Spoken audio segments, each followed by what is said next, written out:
Please lower your voice. I'm sorry, sir. It's just that my gout is acting and my nerves are like little firecrackers.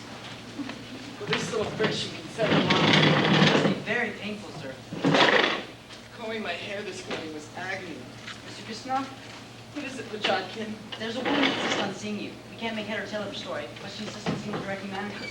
Perhaps if you're not well... No, the business of the bank comes before my minor physical ailment. Please show her in. Quietly. Good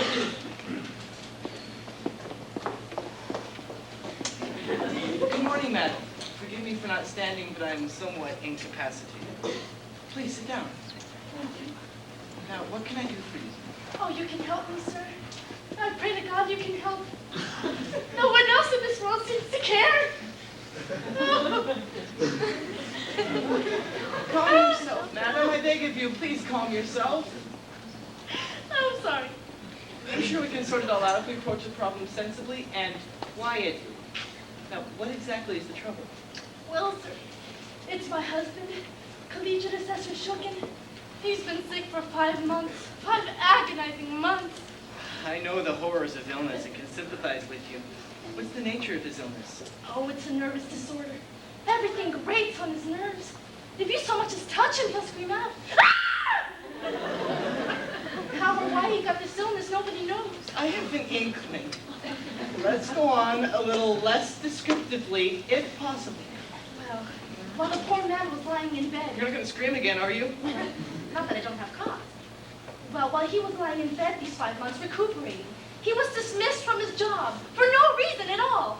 That's a pity, certainly, but I don't quite see the You connection with don't our know bank. how much I suffered during his illness.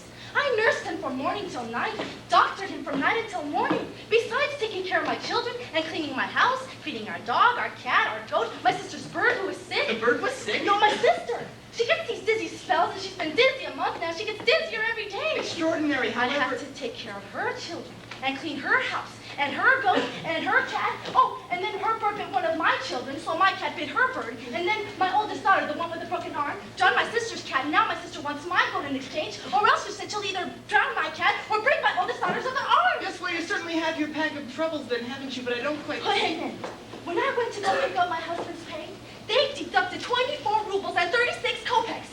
For what, I asked? Because they said he borrowed it from the employees' fund. But that's impossible. My husband would never borrow without my approval. I'd break his arm. Well, not while he was sick, of course. I don't have the strength. You see, I'm not quite well myself, sir. I have this racking cough that's a terrible thing to hear.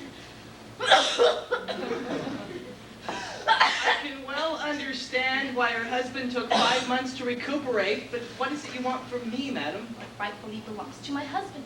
His 24 rubles and 36 kopecks. They won't give it to me because I'm a woman, weak and defenseless. Some of them have laughed in my face, sir. Laughed. Where, I wonder, is the humor in a poor, defenseless creature like myself? None. I see none at all. However, madam, I don't wish to be unkind, but I'm afraid you've come to the wrong place. Your petition, no matter how justified, has nothing to do with us. You'll have to go to the agency where your husband was employed. What do you mean? I have been to 5 agencies already, and none of them will even listen to my petition. I'm about to lose my mind. The hair is coming out of my head. Look at my hair. By the fistful. Don't tell me to go to another agency. Madam, please, keep your hair in its proper place. Listen to me carefully. This is a bank. A bank, madam. We are in the banking business. We bank money. Funds that are brought here are banked by us. Do you understand what I am saying? What are you saying? I'm saying that I can't help you. Are you saying you can't help me? I'm trying. I don't think I'm making headway. Are you saying that you don't believe that my husband is sick? Look, here's a doctor's certificate. And here's proof. Look, do you still doubt that my husband is suffering from a nervous disorder? Not only do I not doubt it, I would swear to it. Well, look at it. You didn't even look at it. It's really not necessary. I know full well how he must be suffering. What's in the doctor's certificate if you don't look at it? Look at it! Oh, yes, I see your husband is sick. It's right here on the doctor's certificate. Yes, well, you certainly have a good case, madam, but I'm afraid you've still come to the wrong place. I'm getting excited. You lied to me. I took you as a man of your word. And you lied to me. I lied when? When you said you read the doctor's certificate. You couldn't have. You couldn't have read the description of my husband's illness without seeing that he was fired unjustly. Don't take advantage of me because I'm a woman, weak and defenseless. Do me the simple courtesy. I was reading the doctor's certificate. That's all I ask. Read it and then I'll go. But I read it. What's the point in reading something twice when I've already read it once? But you didn't read it carefully. I read it in detail. Well, then you read it too fast. Read it slow. I don't have to read it slower. I'm a fast reader. Well, maybe you didn't absorb it. Let it sink in this time. I absorbed it. It sank in. I could pass a test on what's written here, but it doesn't make any difference because it has nothing to do with our bank. Did you read the part where it says that he has a nervous disorder? Read that part again. Read that part again. See if I'm wrong. That part. Oh, yes. I see your husband has a nervous disorder. My, how terrible. Only I can't help you. Now, please go.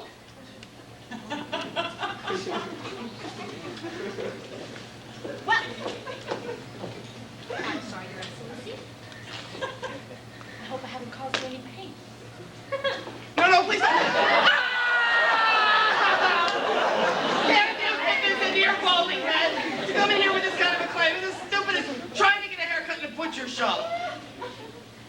You can't get a haircut at a butcher shop. Why would anyone go to a butcher to get a haircut? Are you laughing at me? Laughing? I'm lucky I'm breathing. I want to eat, but nothing stays down. I had the same cup of coffee 3 times today. Skin and bones. I'll bathe in the least provocation. Watch.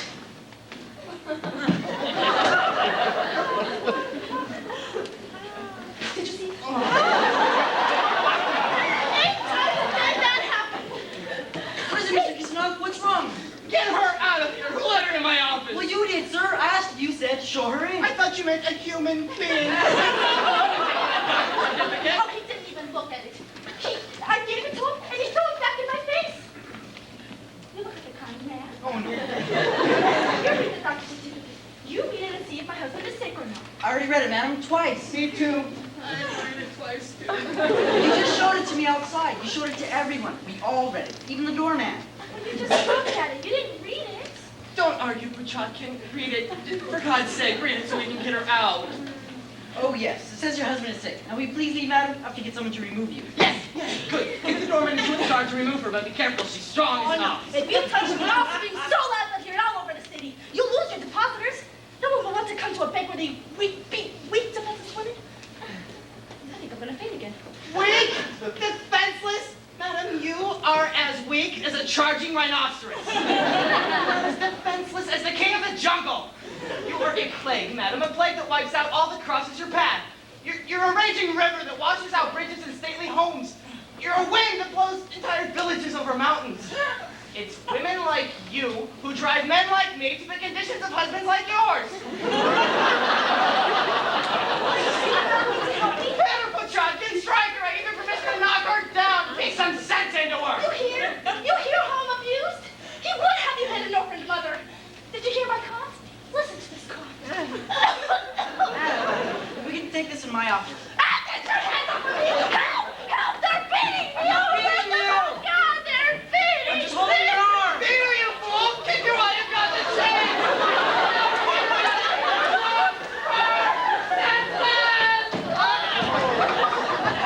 I'll put a curse on your bank.